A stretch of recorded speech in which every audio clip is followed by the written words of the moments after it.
Look at you, stressed out because you're trying to figure out how to set goals around reading for next year and you don't know where to start. And the people is reading 100 plus books a year and all you read was 15 and you don't know if that makes you a reader or not, and you worry and you mind everybody else's business because if they read 100 books, then how come for why you can't read 100? Girl, wench, come in here and sit down so we can talk about how I make my reading goals so that I can help you make yours.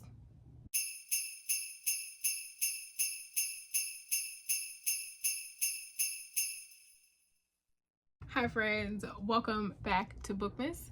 I'm Shelby Monet and this is Shelby in the Book Club. And in today's video, we're going to talk about all of my personal reading goals for the year of 2025, how I came up with them, and how I will be going about executing those goals. Reading doesn't have to be hard. I think you have to be realistic with how you make reading goals for yourself. And you also need to be realistic when you are looking at how other people read. I think the reading conversation and how do people read so much, there's a lot of nuance that is missing. There is a lot of how people live their personal lives that is missing from the conversation. So that's why you need to be thinking about yourself and not what everyone else is doing. So if that sounds interesting to you, let's get into it. Before we start, make sure you like, you comment, subscribe. I am still on the road to 15K. We can do it before 2025. I know that we can. So make sure you do all of the things. And let's get into it for real this time. Y'all, I thought I had pressed record and I was sitting here talking. I ain't nothing. Wasn't recording nothing. Anyway, if you see me looking down, it is because I am looking at the mini girl. This is my iPad mini. I take notes, I read on her. Where I go, she go. Where she go, I go. This is my homegirl. Let's get into it. First and foremost, when you are making your goals, I want you to make it a very personal self-reflection. First question you should be asking yourself is, why do I read, right? For me personally, I read because I love it. I love words. I love the art of reading. I also love to learn. With that being said, your next step should be,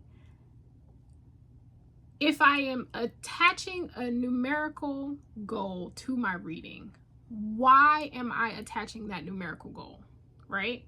So for 2024, it was important for me to reach 100 books because I have been trying to the last couple of years. I knew I wanted to read more. I knew that I wanted to achieve that goal, right? I also knew that I wanted to be reading better. By better, I mean reading more quality books, and changing my perspective on what I felt was quality. We can talk about that later. Don't attach a numerical goal to your reading just because that is what everybody is doing. If you are not challenging yourself to read more, your number does not matter. Okay? If your goals are about what types of books you're reading, what kinds of authors you're reading, and what genres, it may make it easier for you if you do attach a numerical goal, right? Because you can say, oh, well, out of 100, I've read 25 books by Black authors. I've read another 25 books by queer authors. I've read, out of those, 15 of them were by women. Like, it could help you with that, but make sure your numerical goal is attached to what you want to do. Okay? Not what everybody else is doing, but what you want to do. Last but certainly not least, I think you should be evaluating what your reading has looked like for the last year or two. By that I mean, on average, how many books were you reading a month? If you don't know, that might be a reason why you start counting your books, right? Like how many books you're reading so that your evaluation is easier next year. What formats were those books in? That's going to be important, because if you say, I want to read 100 physical books, you need to be able to sit back and say, well, it takes me a week to read a physical book. Maybe 50 books should be physical and 50 of them should be audiobooks. That way you meet your goal. Does that make sense? Evaluate your reading. Evaluate how you read. Evaluate when you read. That will help you create goals that are realistic for you. Okay? Does that make sense? Another tip that I have, if you are tracking your books via any kind of app, I use Storygraph, which I absolutely love. They have a lot of built-in charts and statistics that will help you. If you're using Fable, Book'em, Goodreads, whatever, I set my goal to 1 every year. I set it for 1 book. I set it for 1 page. I set it for 1 hour of listening. Everything is at 1. Why? Because it mitigates stress. One thing that was happening to me and what was making me feel inadequate about my reading is when I would open up a reading tracker, whether it be Storygraph or Goodreads. I don't use Goodreads anymore, by the way. I use it more as a search engine than I do to track my books. But when it would say you're 15 books behind to your goal, when I tell you that would make me feel a way about myself, it would make me feel so bad about myself. And I find just watching when people talk on the internet, from people watching what other people are doing, from just looking at social media, I think you guys forget that people like me that create content around books, it's our job, low-key. Like, it's a hobby, but it's also our job. So I read a lot because I create content for y'all, right? I do it for myself too. I enjoy doing this, but you also have to consider that. So when you look at somebody like me, that one, yes, I love to read and I am so passionate about books, but then also I'm creating content around books. Of course I read 120 books in a year plus, right? Of course I'm reading between 75 to 100 something books a year because work, right? This is what I do. You shouldn't expect that if you work a 9 to 5 and you got 3 kids and a husband at home, it's okay if your big number for the year is 50 or 25 or 12, hell, 7. It's okay. All right. So think about those things when you are looking at people's goals and things on the internet. You don't have to make yourself feel bad. Reading is reading. Okay. You're okay. Whatever your goal is should be personal to you. You should be challenging yourself in some way, shape, or fashion. And that's how you will make your goals. Okay? All right. Now, my personal goals for the year. I've decided that 100 books is my baseline. Right now, as I'm recording this, I'm at 120 books for the year. I'll probably end the year at like 130-ish. 100 is going to be my baseline. When I look back over my year, I had open heart surgery this year. This year was very traumatic for me. And I've spent a lot of time healing. So I had a lot of downtime, which is where that increase in books came from. But also I have fire under my ass because I didn't want the only achievement that I made this year to be that I survived. I didn't want my only achievement to be that I faced death and I fought back. Okay. I wanted to meet my reading goal of 100 books. To prove to myself that I am more than the trauma that I experienced. So that in turn, I got 120 books so far, and we'll see where I end up at the end of the year. I know 100 is going to be an easy thing for me also because I read a lot of ebooks now, and a lot of the reason why my goal was so high is because I listened to a lot of ebooks. I read a lot of ebooks.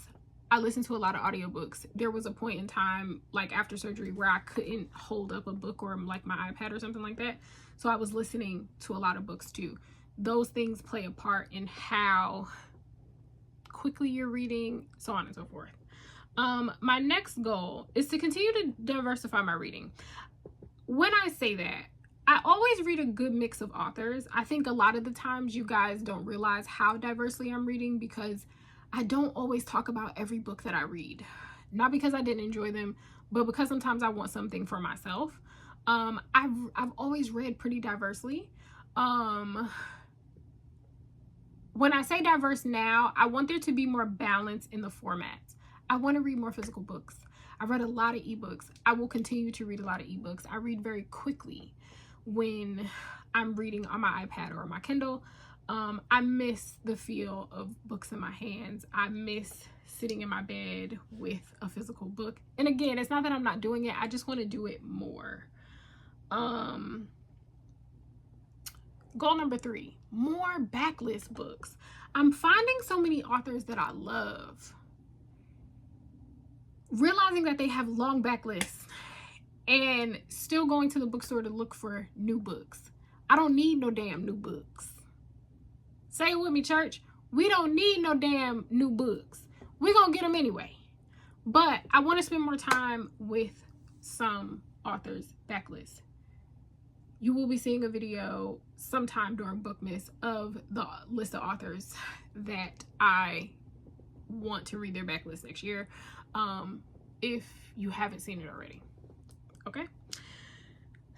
Next, documenting my reading physically. I bought a Sterling Ink A5 planner where I will be able to document how I'm reading weekly, like how much and when. I'll be able to do monthly spreads. I'll be able to do book review spreads. I want to get back to sitting down and writing out my thoughts about books and not just talking about them on camera. So I'm really excited about that. And I've bought all kind of pens and planners and stickers and all kinds of shit. Okay, if you want to see all of that stuff, I suggest you watch my weekly vlogs, because when I get mail during the week, that's where I show them. Speaking of writing and documenting book reviews, I want to post more book reviews next year. I've been doing a pretty good job at talking about books more in my weekly vlogs. It's easier for me, but I want to get back to sitting down and reviewing books for you guys, because y'all love it and I love them too. I think what I want to do next year is to add at least once or twice a week an extra video. So it'll be a book review video. And maybe next year, I have to think about this. This just came to me as I'm recording this. But maybe next year what I'll do is once a week I will review a independent Black author book, whether it be romance or any other genre. Something from an independent author will get a review from me once a week. Let me know what y'all think about that, and I'll see what I can make shake. And then last but not least, more indie authors. I need to be reading more indie authors, but across genres. I did a very good job this year at reading indie authors, but for romance, right? That was my goal, to read more romance, which y'all know I am a coochie book loving heifer. Okay, I need to expand to other genres. I think the genre is gonna be fantasy. I think we could call it now. I think it's gonna be fantasy. I want to read more fantasy. I've been craving more fantasy. The indie authors are where it's at. Okay, so those are my goals for 2025. If you've made it this far in the video, leave a, I don't think they have a gray heart, but leave a heart down below. A purple one. I like purple. Purple's my favorite. Leave a purple heart down below. Let me know what some of your goals are, and let me know, did this help you with thinking about and conceptualizing your goals for 2025? If no one told you today, I love you. You are kind. You are smart. You are important. If to no one else, to me. Bye, friends.